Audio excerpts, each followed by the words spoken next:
Hello guys, welcome to another video in my channel. अभी हम जिस मैच के बारे में बात करने वाले हैं वो है आज के वाइट रेड ब्लास्ट का मैच, जो कि होने जा रहा है सरे और समरसेट के बीच में। तो ये मैच जो है होने जा रहा है कैरिंगटन ओवल लंदन में, जो कि सरे का घर है। इस ग्राउंड पे जो लास्ट मैचेस हुए हैं हमने मैचेस कवर करके रखे हुए हैं और काफ़ी क्रिस्टल क्लियर आइडिया हमें लग चुका होगा अभी तक इस ग्राउंड पे क्या होता है। कुछ परफॉर्मर्स को भी हमने नोटिफाई करके रखा हुआ है, वो भी हमारे लिए काफ़ी इंपॉर्टेंस रख रहे हैं। और ये दोनों टीम्स हमारे स्ट्रॉन्ग जोन वाले टीमों में ही आते हैं। हालांकि सोमरसेट थोड़ी सी अनप्रेडिक्टेबल टीम होती है, स्पेशली इनके बैटिंग को लेके, बॉलिंग को लेके ये कभी भी उतने होपफुल नहीं रहते हैं। जनरली पेस अटैक उनका फिर भी सही रहता है, लेकिन स्पिन अटैक को लेकर वो जनरली होपफुल नहीं होते हैं, लेकिन एज ए यूनिट वो काफ़ी अच्छा कर लेते हैं और जनरली नॉकआउट स्टेज में वो पहुंच ही जाते हैं या फिर नॉकआउट स्टेज में आसपास रहते हैं। ये सब चीज़ आपको पता होगा। टूर्नामेंट अभी काफ़ी आगे आ चुका है और सरे अभी तक एक लौती टीम बनी रही है जो अभी तक कोई भी मैच नहीं हारी है। और सोमरसेट ऑफ कोर्स बेहतर कर रही है, लेकिन वो कुछ मैचेस फिर भी हार चुके हैं। तो ये मैच काफ़ी एक्साइटिंग हो सकता है। दोनों ही काफ़ी अच्छे पावर हाउस के तौर पे मतलब इस मैच में आ रहे हैं। सोमरसेट की बैटिंग बहुत अच्छी हो रही है और सरे बॉलिंग यूनिट भी अच्छा उनका काम कर रहा है और बैटिंग में भी जितना ज़रूरत पड़ रहा है उतना तो वो कर ही रहे हैं। अभी एक चीज़ जो देखने लायक होगा ये कि सरे की तरफ से एक इंटरनेशनल प्लेयर जाने के बाद ये एक पहला मैच है मेरे ख्याल से जहाँ पर उनको रियल टेस्ट सामना करना पड़ेगा। हैम्पशायर के अगेंस्ट भी मैच मुश्किल हो सकता था, लेकिन हैम्पशायर का जो वीकनेस होता है बैटिंग में वो सामने आ गया तो उतना कुछ दिक्कत उनको हुआ नहीं। लेकिन अभी देखना ये पड़ेगा कि यहाँ पे वो सोमरसेट जैसी बैटिंग फायर पावर वाली टीम के अगेंस्ट में क्या चीज़ कर पाते हैं। स्पेशली उनके कुछ बैट्समैन बहुत ही बढ़िया फॉर्म से गुजर रहे हैं, जिसका आपने नोटिस करा भी होगा। तो स्टार्ट करते हैं इस मैच की एनालिसिस और देखते हैं क्या क्या चीज़ है हमारे पास। वेदर बिल्कुल क्लियर है, कोई दिक्कत वाली बात यहाँ पे नहीं है। आखिरी 5 मैचों की बात करें तो जैसे कि वो उम्मीद रख सकते हैं ये काफ़ी कंपटीटिव फिक्चर रहा है। सोमरसेट 3-2 से आगे है। देखते हैं जब ये दोनों टीमें आमने सामने हुई हैं आखिरी 5 मैचों में तो क्या क्या चीज़ हमें देखने मिल रहा है। हम स्टार्ट कर रहे हैं 2018 से और ये मैच है टॉन का मैच, मतलब सोमरसेट के घर में। क्या हुआ, सरन ने बनाया था 176। करंट स्क्वाड मेंबर्स में से आपको विल जैक्स दिख जाएंगे, बाकी कोई प्लेयर अवेलेबल नहीं है। बाकी वैंडरमर्वा के 2 विकेट्स और ग्रेगोरी का 1 विकेट, 9 विकेट हालांकि गिरे थे, लेकिन करंट स्क्वाड में वो प्लेयर्स अवेलेबल नहीं है। सोमरसेट ने भी उसको चेस कर लिया। करंट स्क्वाड में बताने लायक कोई प्लेयर्स नहीं है, लेकिन यहाँ पर बॉलरों में से भी कोई नहीं है। तो एक हाई स्कोरिंग एनकाउंटर रहा जहाँ पर सोमरसेट ने जीत हासिल करा। अगला मैच ये भी टॉन में हुआ, यहाँ पे भी आपको हाई स्कोरिंग एनकाउंटर देखने मिलेगा। यहाँ पे भी सर ने विशाल स्कोर खड़ा किया बैटिंग फर्स्ट करते हुए। Sam Curran, Ollie Pope, Tom Curran के स्कोर से, लेकिन इनमें से कोई अवेलेबल नहीं है, ना ही वॉलर अवेलेबल है। सोमरसेट ने उसको चेस कर लिया और ये सीजन काफ़ी बढ़िया गया था टॉम बैटन के लिए, स्पेशली इस ग्राउंड पे, मतलब टॉन के ग्राउंड पे वो अच्छा करते हैं। तो पैंटन आपको दिख जाते हैं। बाकी ये कोई भी प्लेयर्स अभी अवेलेबल नहीं है। बायरॉम सिस्टम में है, लेकिन वो लोन पे गए हुए हैं ग्लैमरगन पे। बाकी बॉलरों में से भी कोई अवेलेबल नहीं है। तो दोनों ही मैच में हमें ज़्यादा कोई नाम नहीं मिल रहे हैं। बैंटन इस मैच में मिले हैं और यहाँ से विल जैक्स, ये 2 नाम अभी तक हमें मिले हैं। लेकिन जो चीज़ हम देख पा रहे हैं वो है दोनों ही मैच हाई स्कोरिंग मैच रहा। ठीक है, जो मतलब सोमरसेट के हिसाब से ही मैच हो रहा है और दोनों ही मैच सोमरसेट जीती भी है। मतलब सोमरसेट एज बैटिंग टीम अच्छा है, जैसे मैंने आपको बताया, तो वो यहाँ पर हो रहा है। उनका बॉलिंग अच्छा नहीं है, तो वो चीज़ का ही फ़ायदा यहाँ पर सारे के बैट्समैनों ने उठाया हुआ है।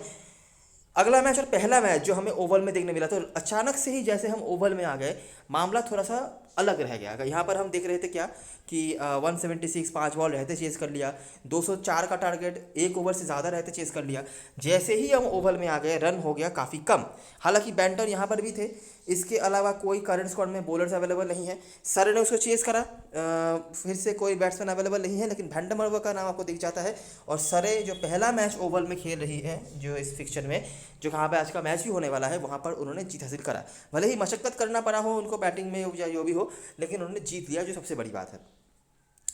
अगला मैच हम फिर से टॉन में आ गए। इस बार भी हाई स्कोरिंग हमें इनकाउंटर देखने मिला। तो टॉन के मैचेस मतलब रन्स बनते हैं, ये हमें पता चल ही गया है अभी तक, और इस हेड टू हेड में हम वही चीज़ देख रहे हैं। सोमरसेट ने पहले बैटिंग करी, फिर से यहाँ पे अच्छा लगातार 3 मैचेस आपने देखी होगी कि चेजिंग टीम जीती है, और ये चौथा मैच है जब चेजिंग टीम जीत रही है। सोमरसेट ने पहले बैटिंग करी, 187 उन्होंने बनाया। आबेल आपको दिख जाते हैं, विल स्मिथ दिख जाते हैं, बेन ग्रीन दिख जाते हैं। बाकी बॉलरों में से कोई इस तरह से अवेलेबल नहीं है। जॉर्डन क्लास स्क्वाड में है, लेकिन खिलाया नहीं जा रहा उनको। और सर ने उसको भी चेस कर लिया, जहाँ पर आपको लॉरी इवांस, सैम करन, ये कोई परफॉर्मर्स दिख जाते हैं, और George Davey, day line available नहीं है। तो बहुत ज़्यादा इंडिविजुअल परफॉर्मर्स आपको देखने नहीं मिल रहे हैं, लेकिन कुछ चीज़ें आपको यहाँ पर समझ में आ रही होगी। और लास्ट मैच जो हुआ था ओवर में फिर से वही पे मामला आ गया, फिर से चेसिंग टीम जीती, फिर से रन उसी। आप देखिए रनों को नोटिस करो, फ्लक्चुएशन कैसा हो रहा है। जैसे कि हम टॉन में देख रहे थे 187 चेस्ड, वो भी 4 ओवर रहते। उसके बाद उसके पहले वाले टॉन के मैच में हमने 204 चेज होते हुए देखा, वो भी 1 ओवर रहते। 177 का टारगेट था, वो भी चेज हो गया। लेकिन अगर जैसे ही हम ओवल में आ रहे हैं, देखो 157 बैटिंग फर्स्ट करते हुए चेज हो गया, 3-4 ओवर रहते, 7-3 ओवर रहते। और लास्ट मैच जो हुआ था 146, सिर्फ 146 बना था, जहाँ पर जैक्स के कुछ स्कोर्स आपको दिख जाते हैं। लीच और ये कुछ बॉलर से जिन्होंने परफॉर्म करा, इनमें से खाली गोल्ड्सवर्थ ही अवेलेबल है बॉलरों में से। सॉमरसेट ने चेस कर लिया और लगातार 5वां मैच जहाँ पर चेसिंग टीम जीत रही है। बाकी ये कुछ परफॉर्मर्स से और ये कुछ बॉलर से जिन्होंने परफॉर्म करा। तो देखने वाली बात यह है कि ओवल के मैचेस में रन्स कम बने हैं। अगर हम ऑन एवरेज देखने जाएं तो ऑन एवरेज ये फिक्सचर में रन्स बने हैं ज़्यादा, क्योंकि ज़्यादा मैचेस हमें आखिरी 5 में देखने मिल रहा है टॉन्टन में, ठीक है, जहाँ पे ये आज का मैच जो है नहीं होने वाला। लेकिन अगर हम ओवल वाले मैचेस की बात करें तो रनों का ग्राफ जो है थोड़ा नीचे की तरफ ही हमें दिखने को मिल रहा है। बहुत ज़्यादा इंडिविजुअल परफॉर्मेंस नहीं है, ठीक है, प्लेयर्स बदलते रहे हैं और जो प्लेयर्स खेले भी हैं उनमें से भी कुछ प्लेयर्स अवेलेबल नहीं हैं, लेकिन कुछ नाम हैं जिनको हमने नोटिस करा है। बाकी मामला ये रहा है।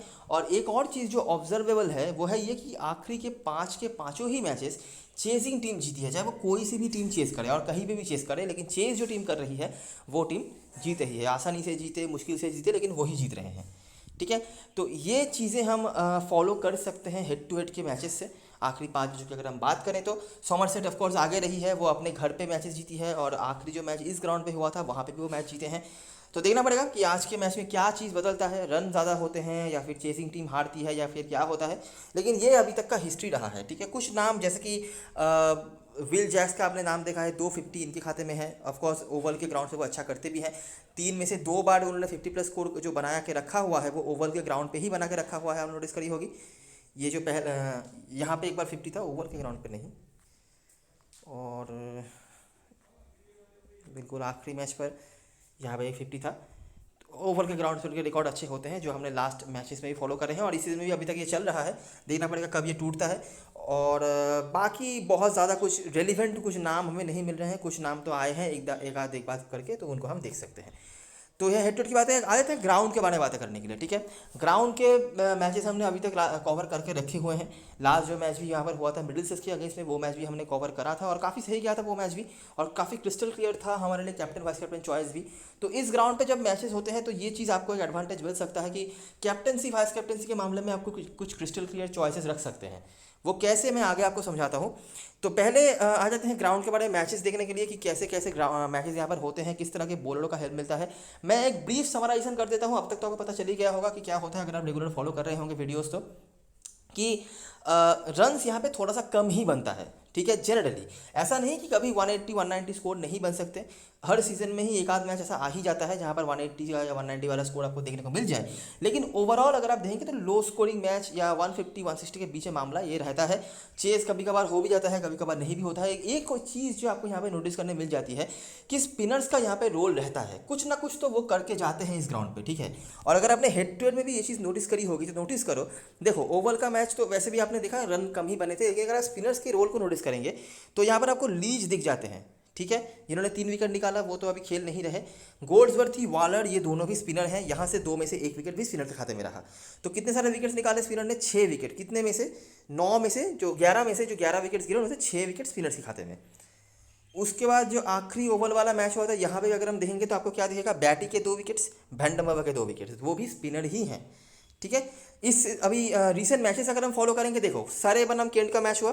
सर ने बनाया 128 जो बहुत ही कम स्कोर था। केंट ने चेस कर लिया। जॉर्डन क्लार्क, जेमी ओवर्टन के परफॉर्मेंस। जेमी ओवर्टन एक देखने लायक नाम है, स्पेशली बैटिंग फर्स्ट में। और आपको पता होगा कि ये अभी बॉलिंग भी बहुत बढ़िया करा रहे हैं, विकेट लगभग निकाल ही रहे हैं। और बैटिंग में भी ये आते हैं तो 20-25 रन का तो इनिंग से खेल ही जाते हैं, मतलब हिटिंग करते हुए, स्पेशली बैटिंग फर्स्ट में। पेसर्स का यहाँ पर रहा और डैन मोरियार्टी के 1 विकेट। अगला मैच ग्लैमरगन और सरे के बीच में हुआ। 173 का टोटल यहाँ पे बना था, जो कि सरे ने चेस कर लिया। 1 बॉल रहते, जहाँ पर आपको करंट स्क्वाड मेंबर्स में से वुडाल दिख जाते हैं, जेमी ओवर्टन, नरीन, ये कुछ थे। ये सीजन का पहला मैच था। और बैट्समैनों में से लॉरी इवांस, जिनके चेसिंग में कभी कभार रन रहते हैं। पेसर्स का अपर हैंड यहाँ पे रहा है। तो सीजन के शुरुआत के मैचेस हैं जैसे, तो वहाँ पर आपको स्पिनर्स का रोल थोड़ा कम ही दिखेगा। जैसे जैसे आगे बढ़ता जाएगा स्पिनर्स के रोल आपको ज़्यादा देखने मिल जाते हैं। दूसरा मैच जिस में हुआ 15 ओवर का मैच था, 16 ओवर का मैच था। 129 रन बनाया सर ने। विल जैक्स, ये नाम थोड़ा गौर से देखना पड़ेगा। पेसर्स का अपर हैंड रहा। ग्लॉस्टर चेज नहीं कर पाई, जहां पर आपको पेसर्स दिख जाते हैं। बाकी नरीन, पोलार्ड नहीं बॉलिंग कराई, जॉर्डन, इनके खाते में 1 विकेट रहे हैं। अगला मैच ये काफ़ी हाई स्कोरिंग रहा। सरे की तरफ से सर ने बना 228 रन। फिर से विल जैक्स के स्कोर, नरीन के स्कोर्स, स्पिनर्स के यहाँ पर 3 विकेट। और ये एक ही स्पिनर ने निकाला हुआ था, लियम डॉसन जो थे। हैम्पशायर ने चेस वो नहीं कर पाए, काफ़ी कम स्कोर उन्होंने बनाया। लेकिन नरीन, वुडाल, जॉर्डन कॉन्सिस्टेंट है, बाकी ये तो अवेलेबल नहीं है। सेकेंड लास्ट मैच ससेक्स और सरे के बीच में हुआ। फिर से यहाँ पर रन्स कम बने। जॉर्डन, नरीन, वोडाल कॉन्सिस्टेंट, जैक्स का 1 विकेट और 57 रन। बाकी रॉय, पोलार्ड ये कुछ परफॉर्मर्स है, पेसर्स का अपर हैंड। तो जैक्स एक नाम आपके लिए आ रहे हैं, लगातार उनके स्कोर्स यहाँ पे हैं। और लास्ट भी जो मैच हुआ था वहाँ पर मिडिल सिक्स ने कम स्कोर बनाया 155। फिर से वोडाल, नरीन, जॉर्डन कंसिस्टेंटली विकेट है। वोडाल का एक ही है लेकिन है। जैक्स का 1 विकेट, एटकिंसन और सर ने चेस कर लिया। जैक्स के यहाँ पर रन्स भी थे। बाकी पोप, नरीन और स्पिनर्स के 2 विकेट आपको देखने मिल जाते हैं दूसरे इनिंग्स पे। तो कुछ नाम यहाँ पे कॉन्सिस्टेंट है। स्कोर्स के पैटर्न आप नोटिस कर रहे हो ना, बहुत रन्स नहीं बन रहे हैं, स्पेशली बैटिंग फर्स्ट में। ठीक है, तो हिट पिट की तरह यहाँ पे भी चेजिंग थोड़ा बेहतर हो रहा है। ऑफकोर्स सरे की तरफ से ये चीज़ें अच्छी चल रही हैं अभी। 155 जो कि चेज हो गया, उसके बाद 146 वो भी चेज हो गया। उसके बाद ये बहुत बड़ा स्कोर बनाया था सर ने बैटिंग फर्स्ट करते हुए, तो वो चेज ना हुआ। उसके बाद ये 15 ओवर का मैच था, तो सरे हर तरह से डोमिनेट कर रही है, बैटिंग फर्स्ट करे, बैटिंग सेकंड करे। और उसके पहले भी अगर हम देखेंगे तो यहाँ पर भी चेस कर लिया था सरे ने। तो इस सीज़न में अभी तक सारे के सारे मैचेस सारे जीत रही है, अब चाहे वो चेस करे चाहे वो बैटिंग फर्स्ट करे। लेकिन रन्स थोड़े से कम की तरफ ही हैं और कुछ कंसिस्टेंट परफॉर्मेंस हमें देखने मिल रहे हैं। विल जैक्स अभी उनको बॉलिंग मिलने के बाद बॉलिंग से भी कंसिस्टेंटली काम पे आ रहे हैं, जो कि स्पिनर है। बाकी नरीन, जॉर्डन कंसिस्टेंट है। वोडाल के भी एक एक करके विकेट्स हैं, एक ही है लेकिन तो ज़्यादा इफेक्टिव वो नहीं हो रहे हैं। लेकिन बाकी जॉर्डन और नरीन तो बैटिंग से भी कंट्रीब्यूट कर रहे हैं, जो कि हमें देखने मिल रहा है। बाकी उतना ज़्यादा कंसिस्टेंटली कोई नहीं है, एक आध मैच में कोई एक आध आ सकता है, लेकिन उतना कंसिस्टेंट कोई नहीं है। बाकी अगर हम थोड़ा और फोकस करेंगे तो लास्ट में पोप आपको दिखने मिले थे, जो खेल नहीं रहे हैं। उसके पहले पोलार्ड का एक कंट्रीब्यूशन था चेजिंग में, जो बेहतर करते हैं अगर बैटिंग ढंग से मिल जाए तो। ठीक है, सैम करन, टॉपली कंसिस्टेंट थे लेकिन वो अवेलेबल नहीं है। तो ये कुछ सीन रहे हैं। ठीक है, तो सरे ओवरऑल डोमिनेट कर रही है इस सीजन में। और पिछले सीजनों में भी वो अच्छा करते थे लेकिन इतना डोमिनेटिंग नहीं रहे थे। जॉर्डन की कैप्टनसी भी काफ़ी अच्छी हो रही है, ये भी मानना पड़ेगा। जिस तरह से अपने बॉलर को रोटेट कर रहे हैं, 7-8 बॉलर को यूज़ कर रहे हैं, कभी किसी बैट्समैन को सेट नहीं होने दे रहे हैं, तो सारी चीज़ें उनकी तरफ से सही चल रही हैं। बैटिंग भी सही हो रहा है और मतलब उतना खास शायद नहीं, एक आध मैच को छोड़ के, लेकिन बॉलिंग इतना अच्छा हो रहा है कि बैटिंग की उतनी कुछ ज़रूरत नहीं पड़ रही है। और जितना ज़रूरत पड़ रहा है वो उतना वो अपना कर ही रहे हैं। ठीक है, बाकी अब जैसे जैसे सीज़न आगे बढ़ता जाएगा स्पिनर्स के रोल आपको यहाँ पर आते हुए दिख जाएंगे, वैसे भी दिख ही रहे हैं। नरीन, जैक्स तो कॉन्सिस्टेंट विकेट्स में है ही। धीरे धीरे करके ओपोनेंट टीम के भी जो स्पिनर्स हैं, चाहे वो लेग स्पिनर वगैरह जो भी हो, वो भी थोड़ा थोड़ा करके रोल पे आ रहे हैं। और ये चीज़ और जब अगर आगे जाएंगे तो और आपको ज़्यादा होता हुआ दिख जाएगा। ठीक है, तो ये चीज़ें हैं जो हम ग्राउंड से देख सकते हैं। हिट टू हिट की बातें हमने पहले डिस्कस कर ली हैं। आई होप आपने सब कुछ सही से देख लिया होगा। अभी हम आ जाते हैं प्लेइंग यूनिट की तरफ। तो कोई मेजर चेंज की उम्मीद नहीं है। ठीक है, लास्ट मैच डेवी के जगह पे ब्रुक्स खेले थे, तो ये एक इंटरचेंज कर सकती है टीम। बाकी मुझे कोई यहाँ पर चेंज होता हुआ नहीं दिख रहा है। देखिए, रिकॉर्ड्स किसी के खास नहीं है। ठीक है, सोमरसेट की तरफ से ही बताया जाए, लेकिन ऑफकोर्स जिन प्लेयर्स को आपको रखना पड़ेगा उनमें से रायली रसू आ जाते हैं। पहला नाम तो इनका ही है, क्या ही धमाल मचा रहे हैं, मेरे ख्याल से हाईएस्ट रन स्कोरर हैं और हर मैच पे ही कुछ ना कुछ कंट्रीब्यूट कर रहे हैं। एक आध मैच को छोड़ के वो तो हो सकता ही है, लेकिन कमाल का परफॉर्मेंस कर रहे हैं। फील्डिंग भी बहुत ही बढ़िया कर रहे हैं। मेरे ख्याल से अभी इनको बॉलिंग भी दे दी जाए तो बॉलिंग भी शायद कर लें, क्या पता। तो जो भी हो, ये इनका सीन चल रहा है। बैंटन के कुछ स्कोर्स हैं और कीपर सेक्शन में मुझे लगता है यही आपके लिए रिलेवेंट ऑप्शन होंगे, तो इनके साथ जा सकते हैं, कोई दिक्कत वाली बात नहीं है। विल स्मिथ थोड़ा सा आउट ऑफ टच नजर आ रहे हैं, लेकिन पिछले सीजन के दोनों ही हिट टू हिट के रन्स थे, डिसेंट फॉर्म पे रहे हैं सीजन के शुरुआत से ही। और ये ऐसे प्लेयर नहीं है जिनके ऊपर आप चांस लेना पसंद करोगे। अभी थोड़ा थोड़ा करके लोग आबेल की तरफ भी जा रहे हैं, लेकिन आबेल से मैं कहूँगा विल स्मिथ आपके लिए बेटर ऑप्शन हो सकते हैं। आबेल के बेस्ट रिकॉर्ड्स टॉन्टॉन के ग्राउंड से होते हैं, हालांकि ये बहुत ही सही प्लेयर हैं, बहुत ज़्यादा आप इनके आगे इसमें काउंट नहीं कर सकते। लेकिन मेरा अगर ओपिनियन आप देना चाहो तो दोनों में से अगर कोई एक को लेना है तो विल स्मिथ मेरे लिए बेहतर ऑप्शन है। उसके बाद लेमन भी है, बेन ग्रीन। नीचे आएंगे तो दो स्पिनर्स आपको दिख जाते हैं, लुइस गोल्ड्सवर्थ और रॉयल ऑफ वैंडरमेर। रॉयल ऑफ वैंडरमेर इस पिक्चर में डिसेंट रिकॉर्ड होल्ड करते हैं, बैटिंग से भी कभी कभार कंट्रीब्यूशंस हैं, बॉलिंग भी उन्होंने करा हुआ है। लेकिन जैसे मैं हमेशा कहता हूँ, रॉयल ऑफ वैंडरमेर प्रेडिक्टेबल प्लेयर नहीं है। आप उनके बारे में कभी भी प्रेडिक्शन नहीं कर सकते कि नहीं इस मैच में चलेंगे नहीं चलेंगे, वो कब चलेंगे कब नहीं चलेंगे बता पाना मुश्किल है। लेकिन मेरे हिसाब से इन दोनों में से एक तो कम से कम आपकी टीम में ज़रूर से होना चाहिए, कोई एक। मुझे आज के मैच में कुछ इफेक्टिव ज़्यादा होता हुआ दिख रहा है। अगर मैं गोल्ड्सवर्थ की बात करूँ तो पिछले सीजन में जो रॉयल लंदन कप में इनको ढंग से मौके मिलते थे, तो इस ग्राउंड पर उन्होंने 100 मार के रखा हुआ था, इस बॉलिंग लाइनअप के अगेंस्ट में नहीं, तो वो चेंजेस तो थे। लेकिन ये एक अच्छा एक्सपीरियंस इनका रहा है और बॉलिंग से भी वो इफेक्टिव हो सकते हैं। और वैंडरमेर मैंने बता दिया कि थोड़े बहुत रिकॉर्ड्स इनके हैं इस फिक्चर में, तो इन दोनों में से कोई एक कोशिश करना लेके चलने की। बाकी पीटर सीडल, ग्रेगोरी ये ऑटोमेटिक चॉइस हो जाते हैं, इनके बारे में मुझे लगता नहीं आपको ज़्यादा कुछ सोचने की ज़रूरत है। ग्रेगोरी बॉलिंग से तो अभी तक उतना कुछ खास नहीं कर रहे पहले एक दो मैच के बाद, लेकिन मैच विनर है और बैटिंग से भी कंट्रीब्यूशन रख सकते हैं, तो बिल्कुल ड्रॉप करने वाले प्लेयर तो आपके लिए बने नहीं। तो यहाँ से बैंटन, रायली रसू, इन दोनों में से कोई एक 3, यहाँ पे इन दोनों में से कोई एक 4, ग्रेगोरी और पीटर सिरल आपके लिए हो गया 6। और सातवां ऑप्शन अगर डेवी खेलते हैं तो डेवी आप ले सकते हो, या फिर लेवन भी ये अगर आप चाहो तो दे सकते हो। बाकी मुझे लगता है 6 प्लेयर का ही यहाँ पर स्ट्रक्चर आपके लिए सही बन जाएगा। बेंच पे जॉर्ज बार्टल होंगे, जो कोई मौका मुझे नहीं दिख रहा है इनका खेलने का।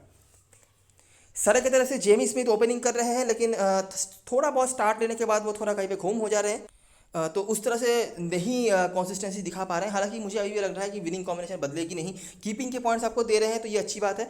बाकी जिन जिन प्लेयर्स को आपको ज़रूर से रखना है, विल जैक्स, सुनील नरेन और यहाँ से क्रिस जॉर्डन, ये 3 को आप नहीं छोड़ने वाले हैं। ऐड किन प्लेयर्स को करना है, Laurie Evans specially batting second में, इनके ऊपर ज़्यादा प्रायोरिटी देनी है। कारण पोलार्ड का भी वही सीन है, लेकिन इनको ले पाना नेक्स्ट टू इम्पॉसिबल है क्योंकि ये ऑलराउंडर सेक्शन में है। गुस एटकिंसन बॉलिंग फर्स्ट में मैं हमेशा ही कहता हूँ, और इन अभी क्या है कि 7 से 8 बॉलर की यूज़ करा जा रहा है सर की तरफ से, तो किसको किसको ओवर पूरा मिलेगा ये बता पाना मुश्किल है। इतना पक्का है कि जॉर्डन और नारिन के 4 ओवर्स खत्म करे जा रहे हैं, उसके बाद किन के ओवर्स कराए जाएंगे ये थोड़ा सा कंफ्यूजिंग तो है। 3 ओवर्स कभी वोराल को मिल जाते हैं, 3 ओवर्स कभी एटकिंसन को मिल जाते हैं, और एटकिंसन ने अच्छी भी बॉलिंग कराई हुई है अभी, तो मुझे लगता है कंसिस्टेंटली मिनिमम 3 ओवर्स तो इनको मिलने ही चाहिए। तो बॉलिंग फर्स्ट में डेफिनेटली एटकिंसन आकर टीम में होने चाहिए। बाकी अगर आप देखना चाहो तो ये एटकिंसन और जेमी ओवरटन में आप ऑल्टरनेट कर सकते हो। जेमी ओवरटन ने भी पिछले मैच में पहले ओवर में ही 2 विकेट निकाल कर रखे हुए थे, तो और बैटिंग का भी क्वेश्चन आपको दे ही देते हैं, तो इन दोनों में से कोई एक मिनिमम आपके होने चाहिए। अगर 2 को लेना चाहते हो तो थोड़ा टीम का बैलेंस बिगड़ सकता है। और यहाँ से मैंने 3 प्लेयर्स ऑलरेडी बता दिए, नारिन, जॉर्डन और यहाँ से आपके लिए विल जैक्स जो थे, तो 4 प्लेयर्स यहाँ से हो गए। एक प्लेयर को यहाँ पे ऐड कर सकते हो स्पेशली दूसरे इनिंग्स पर, वो है डैन मोरियार्टी। डैन मोरियार्टी की तरफ कोई देखेगा नहीं, लेकिन डैन मोरियार्टी हमेशा ही एक विकेट टेकिंग ऑप्शन रहे हैं, और जब मतलब इतने सारे ऑप्शंस नहीं थे टीम के पास तो टीम के मेन स्पिनर भी हुआ करते थे। प्रॉब्लम एक ही है कि इनको भी कितना ओवर का बॉलिंग मिलेगा बता पाना मुश्किल है, लेकिन ये विकेट टेकिंग ऑप्शन हमेशा रहे हैं। और अगर आप नोटिस करेंगे तो सय के माफ करना सोमरसेट के टॉप ऑर्डर में आपको काफ़ी सारे राइट हैंडर ऑप्शन दिख जाएंगे। टॉप 4 में से 3 तो इनके राइट हैंडर ऑप्शन हैं, और डैन मोरियार्टी आते भी हैं ओपनिंग स्पेल में, तो क्या पता इजी विकेट्स के जो ऑप्शंस हैं वहाँ पर उनके लिए मिल सके, तो देखने लायक ऑप्शन होंगे अगर आप देखना चाहते हो तो। बाकी जिन जिन प्लेयर्स को हम ज़रूर से लेकर चलेंगे, Will Jacks, Sunil Narine, Chris Jordan, उसके बाद जेमी ओवरटन और एटकिंसन में से कोई एक। जेमी ओवरटन अगर बैटिंग फर्स्ट करते हैं तो डेफिनेटली होना चाहिए, और गुस एटकिंसन बॉलिंग फर्स्ट में, तो इन दिनों में से कोई एक। तो 4 प्लेयर्स यहाँ से हो गए। लॉरी इवांस बैटिंग सेकंड में, और यहाँ से डैन मोरियार्टी, वोडाल जैसे ऑप्शंस हैं, अगर आप उनमें से देखना चाहते हो तो देख सकते हो। बेंच पे ये कुछ ऑप्शंस हैं, स्टील, मैक्कर, क्लार्क, जिनमें से मुझे लगता नहीं किसी को खेलने का मौका मिलेगा। कैप्टन पर्सन चॉइस की बात करें तो रसू और ग्रेगोरी के आसपास लोग जा सकते हैं। रसू मेरे ख्याल से काफ़ी लोग के कैप्टन हो सकते हैं। अभी थोड़ा बहुत जो सेफ जाना चाहते हैं वो शायद नहीं करें क्योंकि बैट्समैन है, इसीलिए। उसके बाद स्मीड और आबेल, रिस्की में ग्रीन, लेमन भी और वैंडम ग्लोड स्मिथ में कोई एक ज़रूर आपकी टीम में होना चाहिए, एक नोटिस करना, एक को लेके चलना। मुझे लगता है कंसिस्टेंटली कुछ ना कुछ चीज़ तो आपको इन दिनों में से एक में से देखने को जरूर मिल जाएगा। और सरे की तरफ से नारिन और Jacks safest captain vice captain होंगे क्योंकि ये बॉलिंग भी करा रहे हैं। उसके बाद Laurie Evans specially batting second में, जॉर्डन इधर इनिंग्स में आप लग कर चल सकते हो, बैटिंग का भी थोड़ा बहुत आपको क्वेश्चन दे सकते हैं।